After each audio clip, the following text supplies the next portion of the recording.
मेरे जियत केवल इतनो कर दो कि तुम नेक झुक जाओ। और वे तो मेरे पुत्र तो नालायक है ही, लेकिन तुम मेरे संग चलो और नेक झुक जाओ। मैं तुमने एक करवे के बाद फिर मरूंगो तो चैन से मर जाऊंगो नहीं, लेकिन मैं न तो चैन से जियो और न चैन से मर पाऊंगा। इन पांचों ने कहा चाचा चाहे वे अब हमें मार दें, पर अब हम अपने बाप की बात को टालेंगे नहीं। और ये पांचों पुत्र अपने चाचा के साथ चल दिए और इन पांचों ने जाकर के उनके घर पे और जाके सीधे पावन में गिर पड़े। अब पाँव में गिरेंगे तो कोई नार थोड़ी काट देगा, कुलाड़ी दे हैं। अब जैसे ये पांचों जब पावन में गिरे तो उन्होंने उठा लिया और इन्होंने जब हाथ जोड़े और चाचा ने कही नालायको अब पावन में गिर पड़े, अब तो गले ते लगा ले, अब कब के ले बैठे हो तुम एक करवे के ले, मेरा भैया चलेगा और मैं को अपना चले जाऊंगा।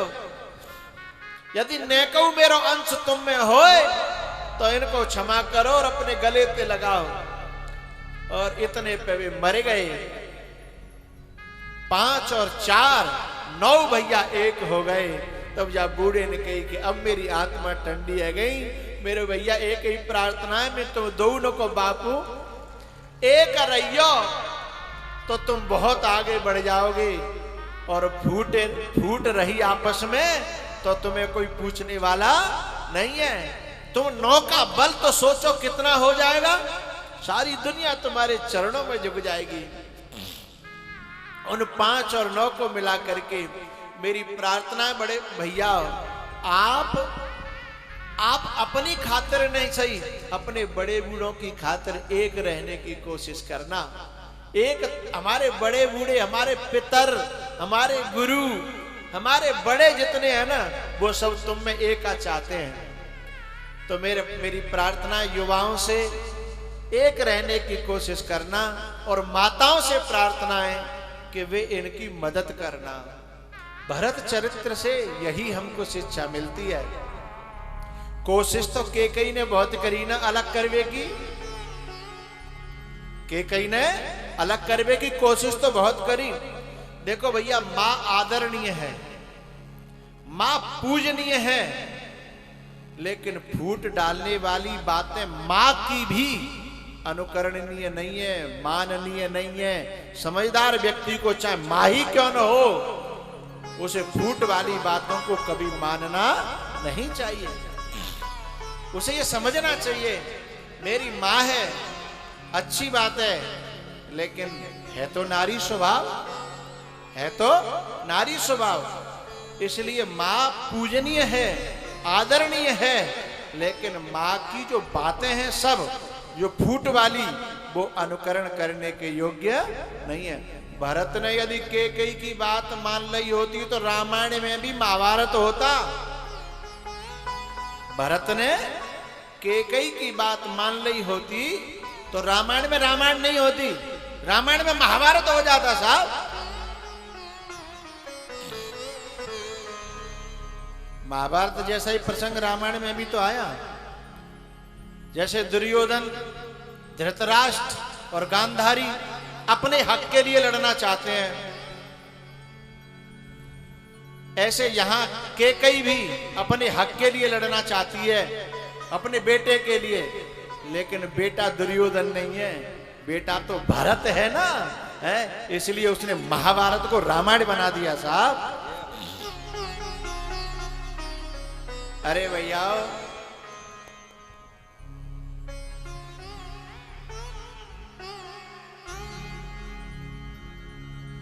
जोरू जमीन जर से करता है क्यों मोहब्बत, जोरू जमीन जर से करता है क्यों मोहब्बत, सब छोड़ने पड़ेंगे नहीं साथ जाने वाले।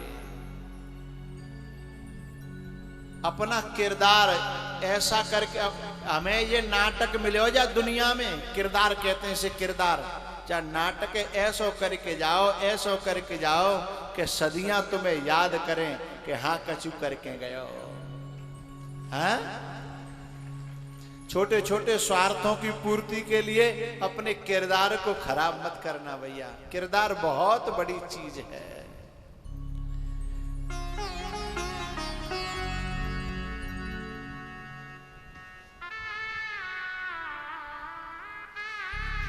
कुछ काम करते जाना, दुनिया से जाने वाले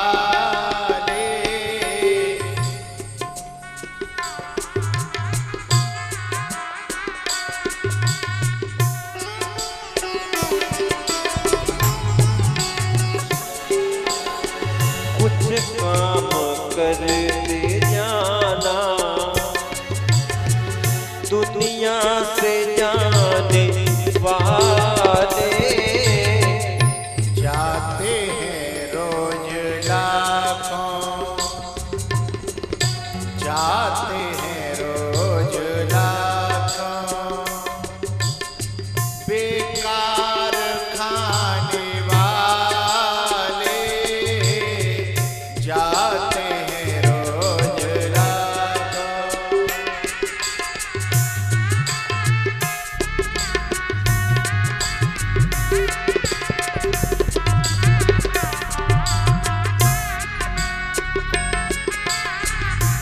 चोरू जमीन जर से करता है क्यों मोहब्बत, चोरू जमीन जल से करता है क्यों मोहब्बत, सब छोड़ने पड़ेंगे, सब छोड़ने पड़ेंगे, नहीं साथ जाने वाले।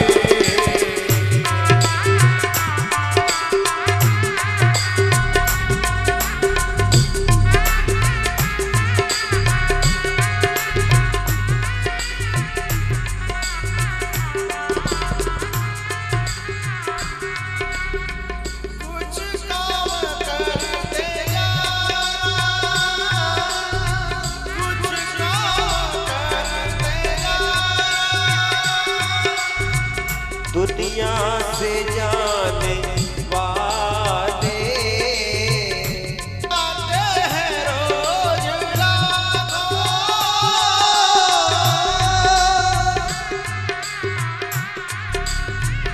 बेकार खाने वाले कुछ काम करते जाना।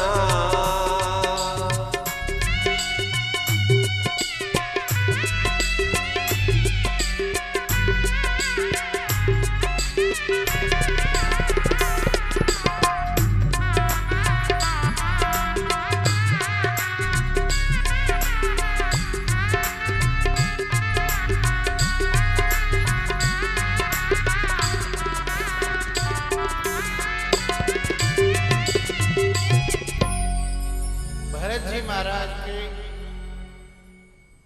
पूरे तन को राम जी ने अपने आंसुओं से भिगो दिया कि भैया तू यहां चल के क्यों आया। उसके बाद वहां बहुत सारी सभाएं हुई हैं।